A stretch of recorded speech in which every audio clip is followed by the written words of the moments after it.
Fala, leitores da Bíblia, graça e paz, tudo bem com vocês? Hoje a gente vai ler Jeremias 45 e 46 e também Apocalipse capítulo 13. E a gente vai ver que nós estamos aqui na reta final do livro de Jeremias e basicamente o conteúdo histórico já foi narrado. Aqui em Jeremias 45 a gente vai ver um, um episódio que de um momento que já passou cronologicamente, né? A gente já viu aqui no capítulo até o capítulo 44 que Jerusalém já havia sido tomada, ah, havia acontecido aquela situação com o governador estabelecido ali por Nabucodonosor, ele foi morto, depois aquelas pessoas elas decidem desobedecer a Deus e vão para o Egito. Então, toda essa história já aconteceu. Esse capítulo 45 se refere a um episódio de antes de Jerusalém ter sido tomada.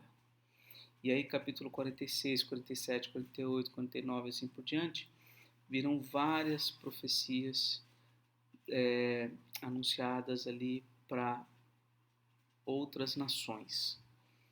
Tá bom? E aí quando a gente chegar no finalzinho, se não me engano, o 51 e o 52, ou só o 52, não estou me lembrando bem, é que a gente vai ver novamente a queda de Jerusalém. Então, como eu falei, já devo ter falado em algum momento da leitura de Jeremias, esse é um livro que ele foi escrito por Jeremias, na verdade por Baruque, que foi um amanuense de Jeremias, e por ele ter vivido um período de grande conflito, de grandes deslocamentos, de grandes aflições, enfim, é possível que esse texto tenha sido fragmentado. Jeremias pode ter escrito várias profecias que posteriormente foram compiladas e então formam esse livro, que é o livro de Jeremias. Então, isso é um panorama para a gente entender, porque alguém pode ler e falar, mas espera aí, esse momento que já aconteceu, já foi, e não tem nenhum problema, é assim mesmo. Tem livros que contêm essa compilação, trechos que na mente do autor, ou talvez não do autor, mas do editor bíblico, aquele que foi também inspirado por Deus para fazer essa tarefa, na mente dele, na organização dele, ficou aqui para o final, tá? Mas isso não significa que não seja parte do texto, que não seja atribuída a Jeremias. É atribuída a Jeremias, tem valor canônico, é palavra de Deus, por isso está aqui, tá bom? Então, nessa perspectiva, vamos fazer a nossa leitura então.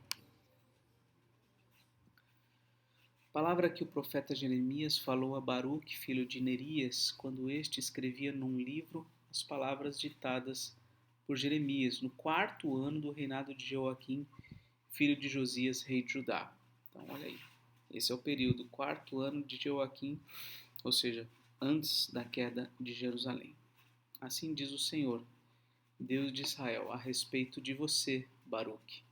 Você disse, ai de mim, porque o Senhor acrescentou tristeza ao meu sofrimento. Estou cansado de gemer e não encontro descanso. Diga-lhe o seguinte, assim diz o Senhor, aquilo que construí eu vou demolir, e aquilo que plantei eu vou arrancar, e isto em toda a terra. E você está buscando coisas grandes para si mesmo? Não faça isto, porque eis que trarei mal sobre toda a humanidade, diz o Senhor. Mas a você darei a sua vida como despojo, em qualquer lugar, para onde você for. Olha só, uma palavra específica para Baruque. Por isso que está fora daquele contexto. É como se fosse um recortezinho, uma cartinha que aqui foi acoplada no final do livro de Jeremias.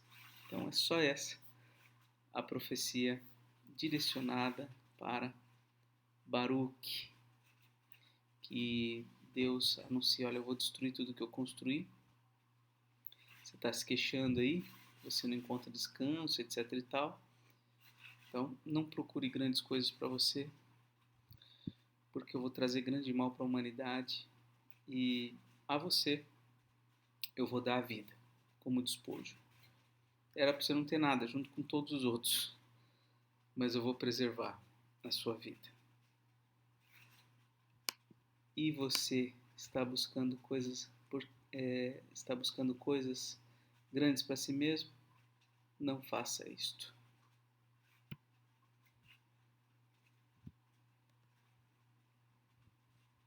Capítulo 46. Profecia a respeito do Egito. Palavra do Senhor que veio ao profeta Jeremias a respeito das nações.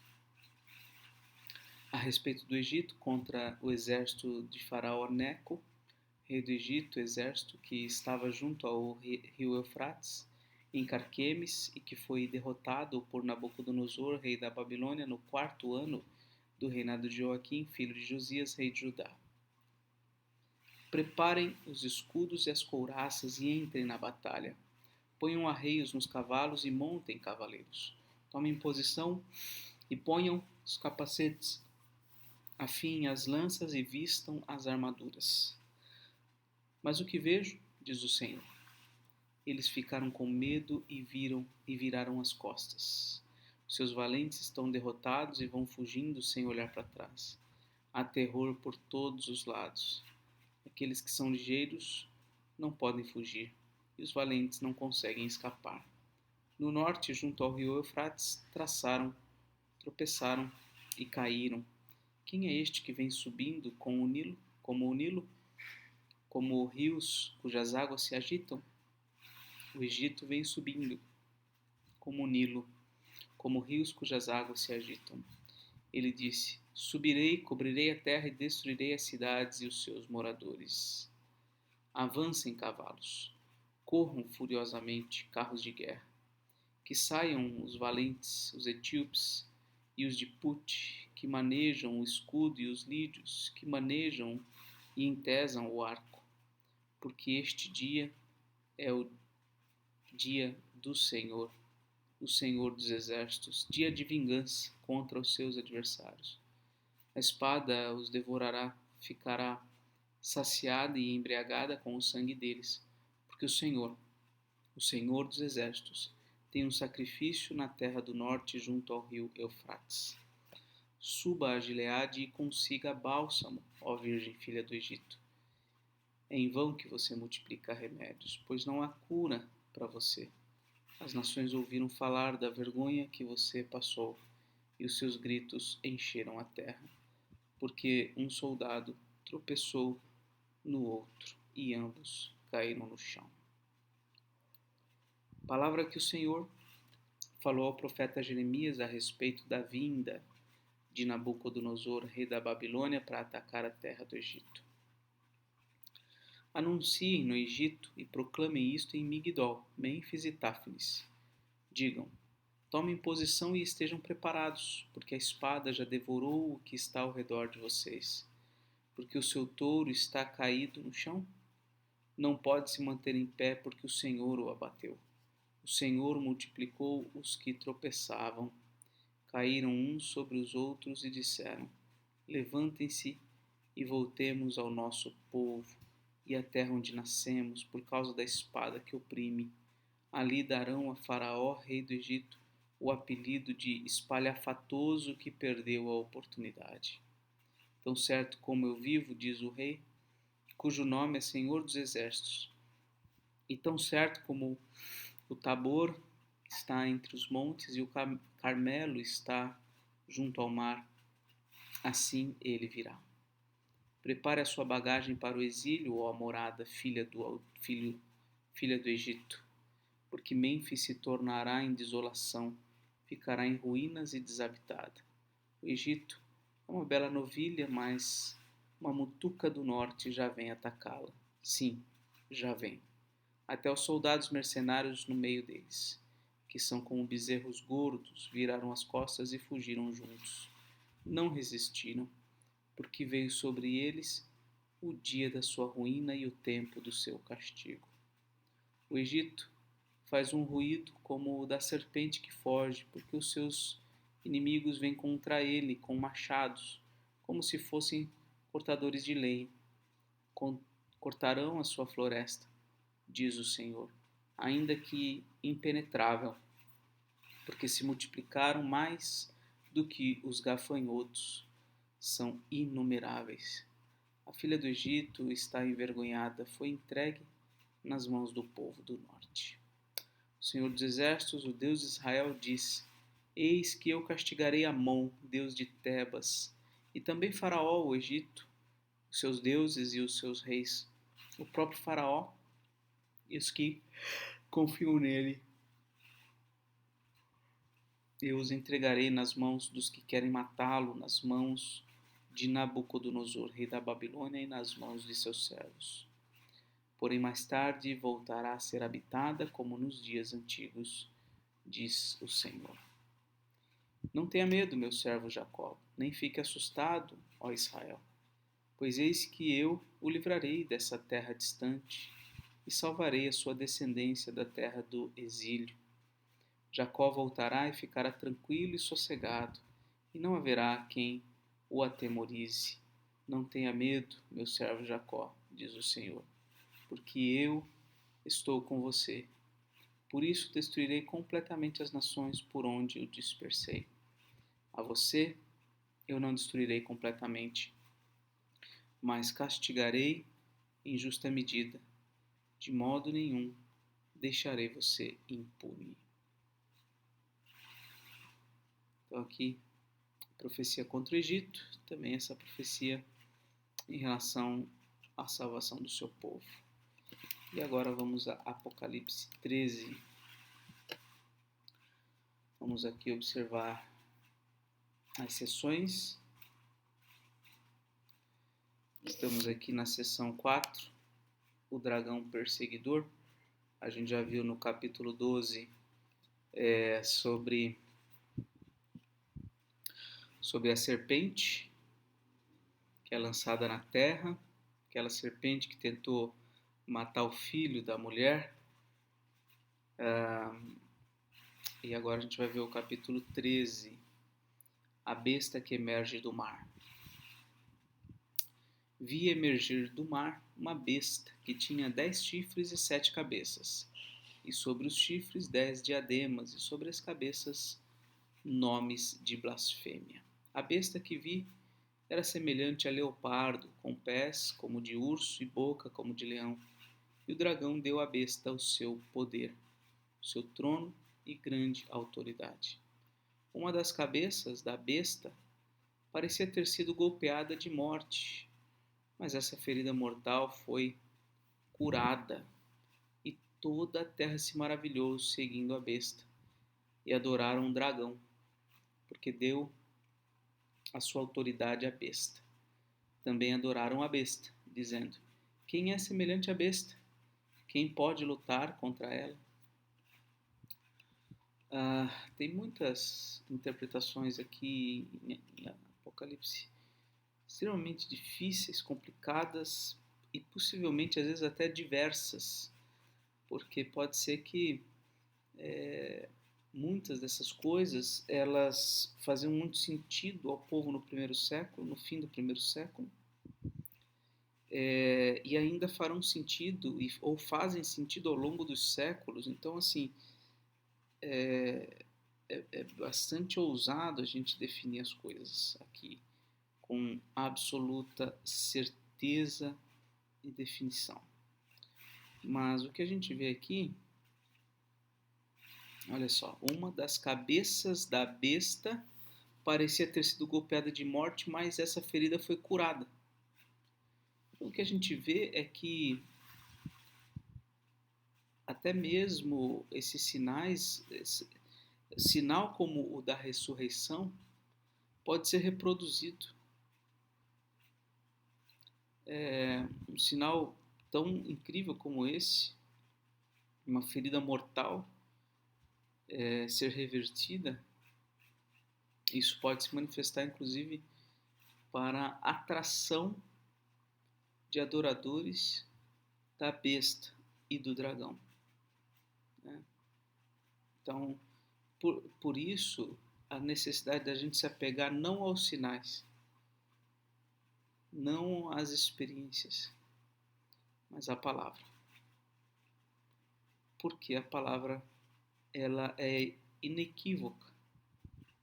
A palavra de Deus é palavra de Deus somente. Não tem palavra do diabo na palavra de Deus. Agora, quando a gente vai para a seara dos sinais, das experiências, daquilo que os nossos olhos podem ver, aí a gente vê tanto coisas que são realizações de Deus, como coisas que não são realizações de Deus, são coisas operadas pelo diabo.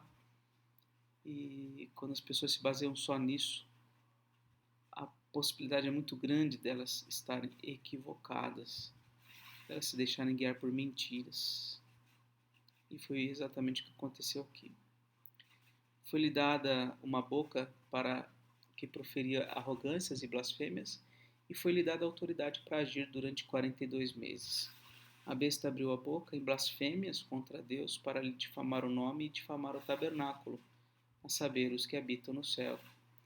Foi-lhe permitido também que lutasse contra os santos e os vencesse. Foi-lhe dada ainda autoridade sobre cada tribo, povo, língua e nação. Olha só o tamanho desse poder, dessa autoridade que essa besta recebeu. E ela será adorada por todos que habitam sobre a terra, aqueles que desde a fundação do mundo não tiveram seus nomes escritos no livro da vida do Cordeiro que foi morto. Esse é um detalhe interessante. Quem é que vai adorar a besta? Olha só. Os que não tiveram os nomes escritos no livro da vida do Cordeiro. Não vai ter entre os eleitos aqueles que vão adorar a besta. Se alguém tem ouvidos para ouvir, ouça. Se alguém tiver de ir para o cativeiro irá. Se alguém tiver de ser morto pela espada morto será. Aqui está a perseverança e a fidelidade dos santos. Os santos perseverarão e jamais irão se curvar diante da besta. Vi ainda outra besta emergir da terra. Tinha 2 chifres, parecendo cordeiro, mas falava como dragão. Olha só. Tinha uma aparência de cordeiro, mas a voz era de um dragão. Ela exerce toda a autoridade da primeira besta na sua presença e faz com que a terra e os seus habitantes adorem a primeira besta. Essa segunda besta, ela contribui para que as pessoas continuem a adorar a primeira besta, cuja ferida mortal havia sido curada. Também opera grandes sinais, de maneira que até faz descer fogo do céu sobre a terra diante de todas as pessoas. Olha só, não era isso que queriam ver Jesus fazendo? Sinal vindo dos céus. Então aqui, na primeira besta, ela foi ferida mortalmente e foi curada. Aqui, olha só, a segunda besta, ela opera grandes sinais maravilhosos diante das pessoas. Seduz aqueles que habitam sobre a terra por causa dos sinais que lhe foi permitido realizar diante da besta, diante dos que habitam sobre a terra, que façam uma imagem à besta, aquela que foi ferida à espada e sobreviveu. Lhe foi concedido o poder para dar vida à imagem da besta, para que também a imagem da besta falasse, fizesse morrer todos os que não adorassem a imagem da besta. A todos os pequenos e os grandes, os ricos e os pobres, os livres e os escravos, faz com que lhe seja dada certa marca na mão direita ou na testa, para que ninguém possa comprar ou vender, senão aquele que tem a marca, o nome da besta ou o número do seu nome. Aqui está a sabedoria. Aquele que tem entendimento, calcule o número da besta, pois é número de ser humano, e esse número é 666. Aqui um trecho dos mais complicados de Apocalipse. Essa besta, então, é uma figura, ou uma instituição, uma pessoa, enfim, tem muito poder, né, que cativa as pessoas, e a estes todos que não estão no livro da vida do Cordeiro e que adoram a besta, eles recebem essa marca. Uma marca que parece de alguma maneira ter a ver com o modo de pensar e de agir das pessoas, e que provavelmente também tem a ver com algum aspecto econômico. Por quê? Porque aqui fala da marca estar presente na mão e na testa, então está de alguma forma ligada ao modo de pensar e de fazer e de agir. E aqui o versículo 17 que fala sobre a questão econômica, né, de poder comprar ou vender. Então provavelmente tem a ver com isso. Agora o número em si, é muito difícil da gente chegar a uma conclusão exata sobre isso. Eu suponho que esse número fosse mais conhecido ou tivesse alguma ligação com uma espécie de um código no primeiro século para apontar para alguma figura institucional, política, governamental que representasse essa besta. Então é possível que muito do que o livro de Apocalipse esteja dizendo tenha relação com Nero, o imperador Nero, e com as situações vivenciadas naquele período. Tá? Então, mas ao mesmo tempo em que tem a ver com isso que passou lá atrás, quando o livro foi escrito, certamente também tem conexões com o que está ainda em curso no mundo. Então, é isso. Creio que essa é a melhor coisa que eu posso dizer de forma breve e sucinta. Vamos orar?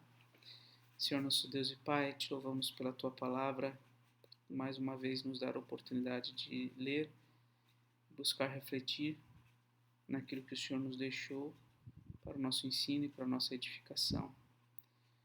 Que o Senhor nos ajude, Pai, a sempre te amar mais e mais, te buscar, e não botarmos a nossa esperança nas coisas deste mundo, mas botarmos a nossa esperança em Ti, somente.